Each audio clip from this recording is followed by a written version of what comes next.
Ինչպես դառնալ հարուստ հենց օրորոցից։ ԱՄՆ նախագահը իր ուղերձում հանրությանը ներկայացրեց Թրամփի հաշիվներ ծրագիրը, որը կգործարկվի այս ամռանը։ 2025-28 թվականներին ծնված ԱՄՆ քաղաքացի հանդիսացող բոլոր երեխաները կստանան $1000 պետական ներդրում։ Հաշիվները կարող են աճել մինչև $100,000 երեխայի 18 տարին լրանալուն պես։ Ըստ կանխատեսումների, կենսաթոշակային տարիքում այս գումարը կարող է հասնել $500,000։ Ծրագիրը իրականություն դարձավ մեկ մեծ գեղեցիկ օրինագիծ ակտի շնորհիվ։ Տարեկան մինչև $5,000 կարող են ներդնել ծնողները, հարազատները եւ գործատու ընկերությունները։ Բիզնես հսկաները, ինչպիսիք են JP Morgan Chase-ը եւ Intel-ը, խոստացել են համալրել իրենց աշխատակիցների երեխաների հաշիվները։ Մայքլ եւ Սյուզան Դելերը այս ծրագրին նվիրաբերել են $6.25 միլիարդ։ Դրա շնորհիվ ցածր եկամուտ ունեցող շրջանների 25 միլիոն երեխա կստանա հավելյալ $250։ Գումարը հնարավոր կլինի հանել 18 տարեկանից կրթության կամ առաջին տան գնման համար։ Ֆինանսների նախարարի խոսքով արդեն 3 միլիոն հայտ է ներկայացվել։ Դիմելու համար պետք է լրացնել ներքին եկամուտների ծառայության 4547 ձևը։ Պաշտոնական մեկնարկը հուլիսի 5-ին է։ Հաշիվները հետագայում կգործեն որպես անհատական կենսաթոշակային հաշիվներ։ Այժմ այն մասին, թե ինչ ենք պատմելու վայրկյաններ անց։ FBI-ը խուզարկել է Լոս Անջելեսի կրթության պատասխանատուի տունն ու գրասենյակը։ 5 կյանք եւ ընդամենը 9 ամիս արդարադատության դեֆիցիտը Լոս Անջելեսում։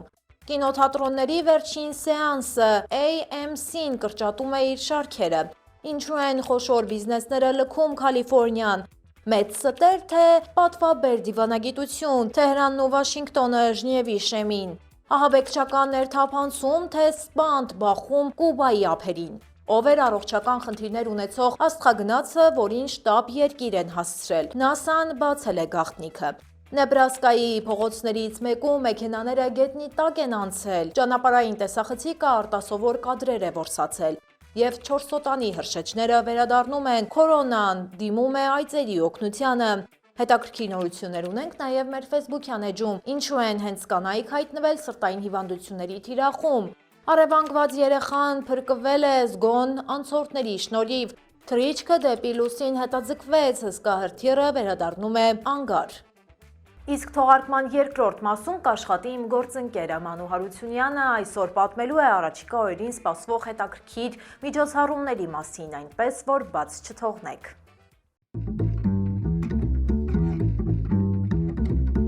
Բարև ձեզ, դուք միացել եք Glendale News-ին, ես Լենա Կարապետյանն եմ, ինչպես միշտ ձեզ կներկայացնեմ Ամերիկայում տեղի ունեցող ամենահետաքրքիր ու կարևոր թեմաները։ Եթե ուզում եք աջակցել մեզ, մեկնաբանություններում պարզապես գրեք ձեր առաջարկներն ու կարծիքը մեր նախագծի մասին եւ իհարկե անպայման լայքեք տեսանյութը։ Հիմա անցնենք այսօրվա թեմաներին։ Իրավապահների ուշադրության կենտրոնում է հայտնվել Լոս Անջելեսի կրթության ոլորտի գլխավոր պատասխանատուներից մեկը։ Դաշնային գործակալները անսպասելի այց են կատարել Լոս Անջելեսի միացյալ դպրոցական շրջանի կառավարչական տուն։ FBI-ի եւ Արդարադատության դեպարտամենտի աշխատակիցները միաժամանակ խուզարկություններ են իրականացրել Սան Պեդրոյում գտնվող նրա առանձնատանը եւ շրջանի կենտրոնակայանում։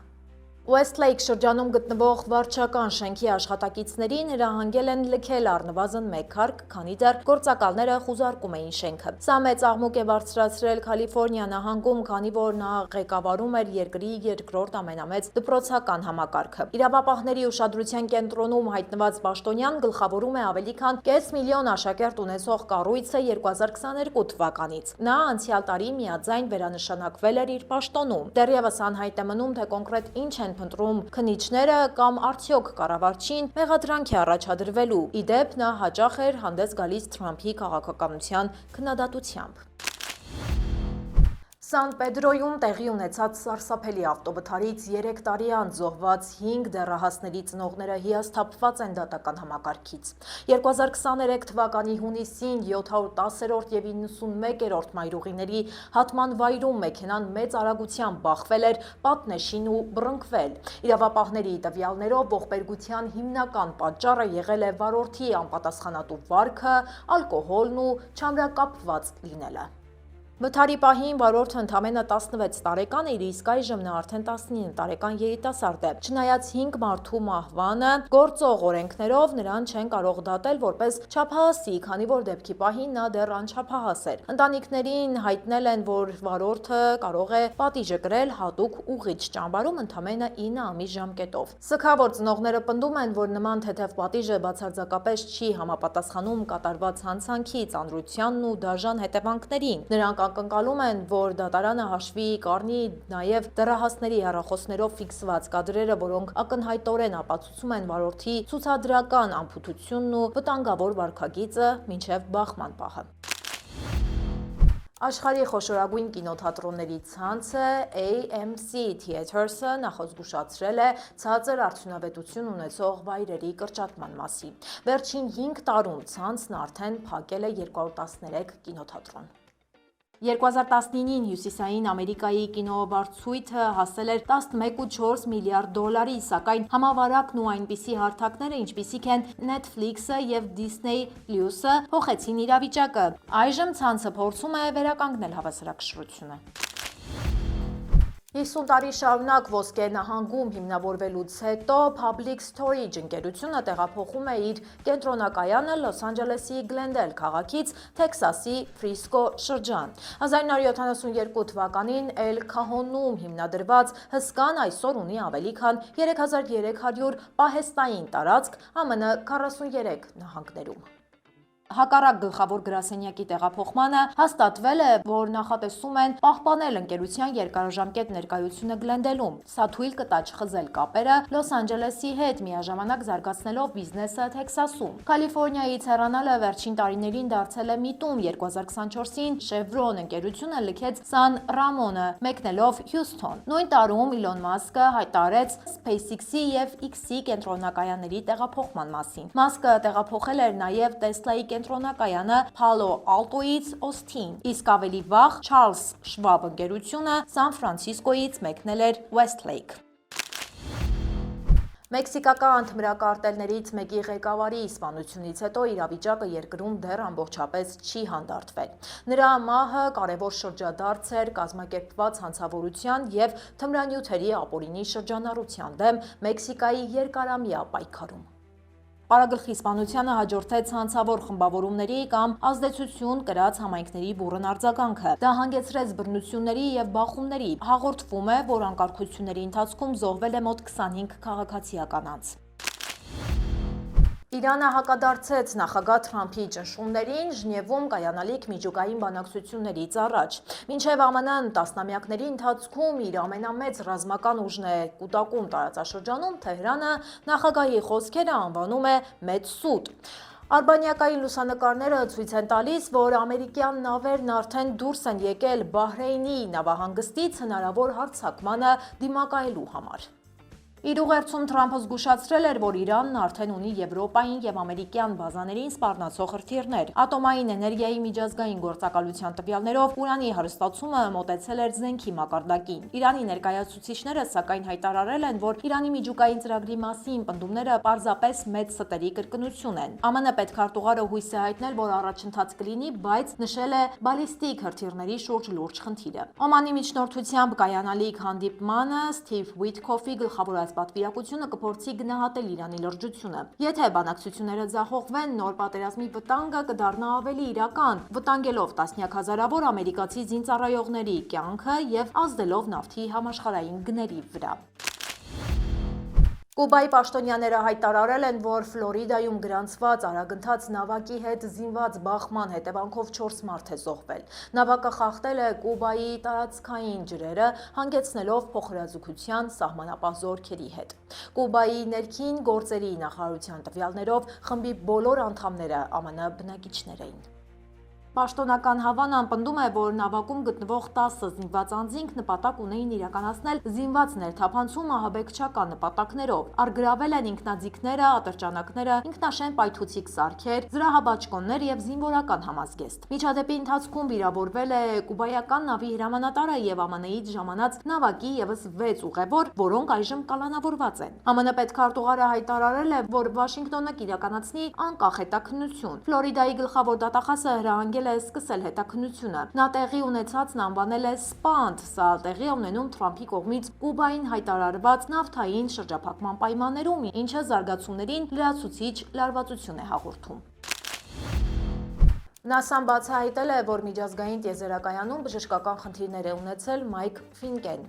Աստղագնացի վիճակը պահանջել է անհապաղ ուշադրություն, ինչի պատճառով Crew 11 առաքելությունը շտապ վերադարձել է երկիր։ Սա կայանի 25-ամյա պատմության մեջ առաջին նման տարհանումն էր։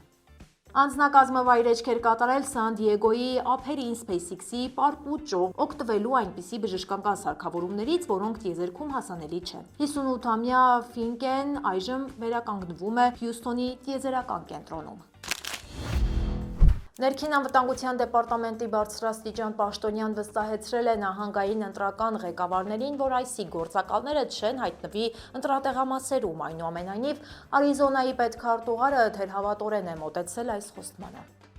Քննարկմանը մասնակցել են նաև FBI-ի և DOJ-ի ներկայացուցիչները։ Մեն նահանգի պետքարտուղարը մտահոգություն է հայտնել նահանգների ինքնիշխանության վերաբերյալ։ Կալիֆոռնիայի պետքարտուղարը ևս հետաքրքրվել է հնարավոր ներգաղթային գործողությունների մասին։ Սա ամիսների ընթացքում առաջին շփումն էր իշխանությունների հետ ընտրությունների անվտանգության թեմայով։ Այն սակայն ավելի շատ հարցեր է առաջացրել, քան պատասխաններ տվել։ Մասաչուսեթսում դաշնային դատավորը արձանագրել է, որ Թրամփի վարչակազմը իրավունք չունի մարդկանց արտաքսել երրորդ երկրներ առանց պատշաճ իրավական գործընթացի։ Ըստ որոշման Ամերիկայի Միացյալ Նահանգների կառավարությունը պարտավոր է տրամադրել բովանդակալի ծանուցում և հնարավորություն բողոքարկելու արտաքսման որոշումները, որպեսզի անձը կարողանա օգտվել իրեն հասանելիք իրավական պաշտպանությունից։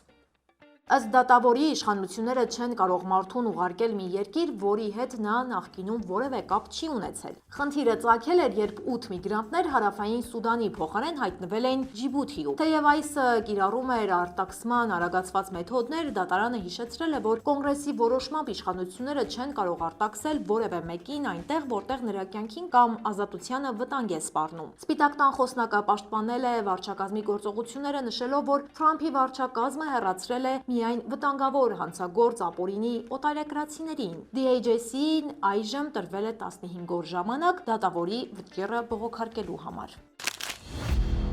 Նեբրասկա քաղաքում ճանապարհային տեսախցիկը ֆիքսել է ցնցող կադրեր։ Երկու մեքենա հանկարծակի հայտնվել են գետնի տակ բացված հսկայական փոսի մեջ։ Իշխանությունները անմիջապես փակել են հարակից ճանապարհները և բարեբախտաբար մարդկային կորուստներ չեն եղել։ Անցորդները իսկույն շտապել են դեպքի վայր, օգնելով թակարդում հայտնված վարորդներին դուրս գալ իրենց մեքենաներից։ Քաղաքացիների արագ ու անձնվեր աշխատանքի շնորհիվ բոլորին հաջողվել է ապահով լքել վտանգավոր տարածքը։ Կորոնայի հրշեջ վարչությունը հայտարարել է, այսպես ասած, 4 օտանի հրշեջների վերադարձի մասին։ Ռիվերսայդում հարյուրավոր այծեր կմաքրեն չոր բուսականությունը, նվազեցնելով հրդեհների վտանգը։ Այծերն աշխատելու են Սան Պոնտե ճանապարհի մոտակայքում, նմանատիպ ռազմավարություն տասնամյակներ շարունակ կիրառում են նաև Լոս Անջելեսում, Փասադենայում և Գլենդելում։ Հարավային Կալիֆոռնիայի իշխանությունները կարծում են, որ սա արդյունավետ միջոց է հրդեհավտանգ սեզոնին ընդառաջ։ Այժմ եկեք տեղափոխվենք մեր Facebook-յան էջ, որտեղ ունենք հրապարակումներ, որոնք վստահ եմ կհետաքրքրեն ձեզ։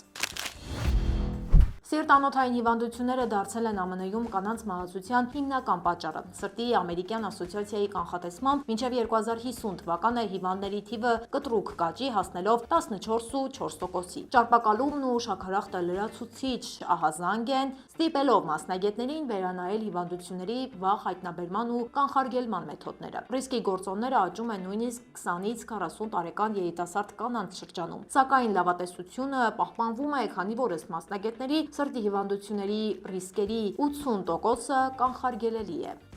Արիզոնային ոստիկանությունը հաջողությամբ փրկել է 3-ամյա երեխային, որին առևանգել էին իր տնից։ Քաղաքացիները տեսնելով Amber Alert տագնապի հաղորդագրությունը անմիջապես ճանաչել են փոքրիկին ու տեղեկացրել իրավապահներին։ Արդյունքում 23-ամյա կասկածյալը ձերբակալվել է Ֆինիքսի փողոցներից մեկում։ Բեռնափոխադրողներից մեկը լրատվամիջոցներին պատմել է, որ պատրաստ էին վճռական գործողությունների երեխային ազատելու համար։ Քաղաքացիների զգոնության շնորհիվ երեխան ապահով է, իսկ կասկածյալը տեղափոխվել է Մարիկոպա շրջանի բանտ։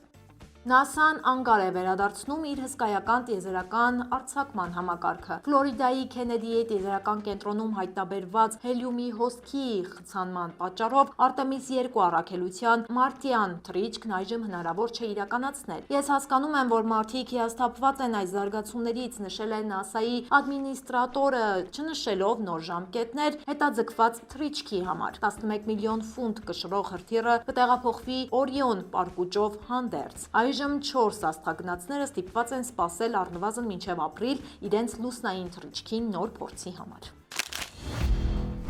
Այսօրվա լրահոսից այսքանն էինք առանձնացրել, հաջորդիվ իմ գործընկեր Մանու Հարությունյանն է շարունակելու թողարկումը առաջիկա օրերին ամենահետաքրքիր միջոցառումների մասին նորություններով։ Բարև ձեզ, օրը 5-շաբթի է և Glendale News-ի եթերում պատմելու եմ առաջիկա օրերին սպասվող մշակութային և ժամանցային միջոցառումների մասին։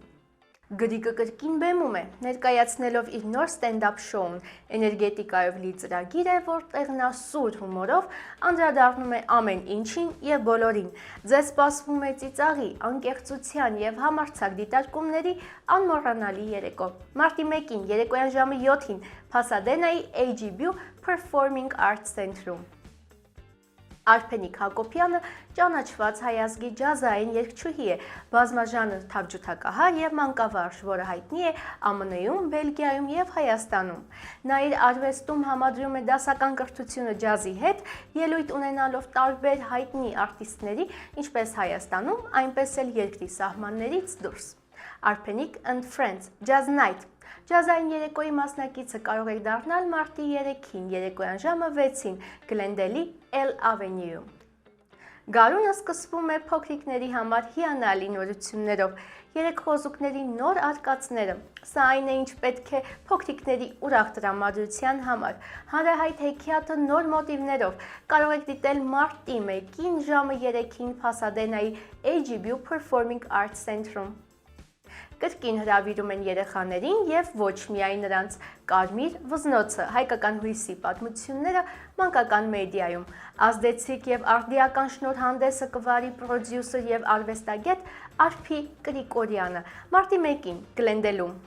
Մարտի 8-ին ընդառաջ կրկին ուշադրության կենտրոնում կանայք են և սերը։ Սիրային խոստովանություն Երևանի պետական կամերային թատրոնի կողմից։ Պիեսի հեղինակ և բեմադրիչ թատրոնի գեղարվեստական ղեկավար Հայաստանի Հանրապետության ժողովրդական արտիստ Արա Երնջակյան։ Մարտի 6-ին երեկոյան ժամը 7:30 Փասադենայի AGBU Performing Arts Center-ում։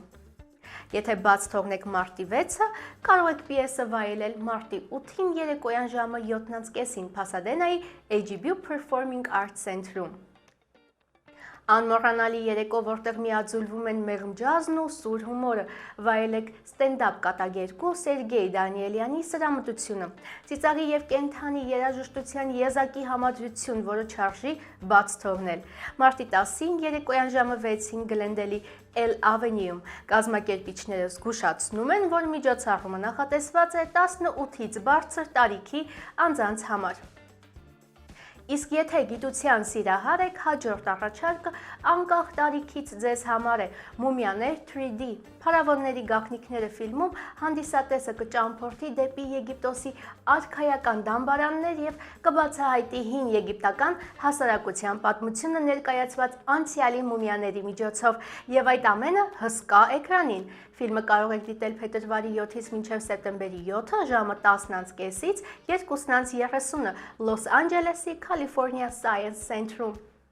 Հուսով եմ այս ցանկից ձեր ճաշակին հարմար տարբերակ կգտնեք ու հանգստյան օրերը հետաքրքիր կանցկացնեք։ Իսկ եթե հասցնեք այդ ընթացքում նաև մեր ալիքի հրապարակումներին հետևել, կշահեք և դուք, և մենք։ Մեզ աջակցելու համար պարզապես լայքեք մեր տեսանյութը և դրանով կիսվեք ձեր ընկերների հետ։ Այսօրվա համար պատրաստել էինք այսքանը, կհանդիպենք վաղը ժամը 5-ին, հաջողություն։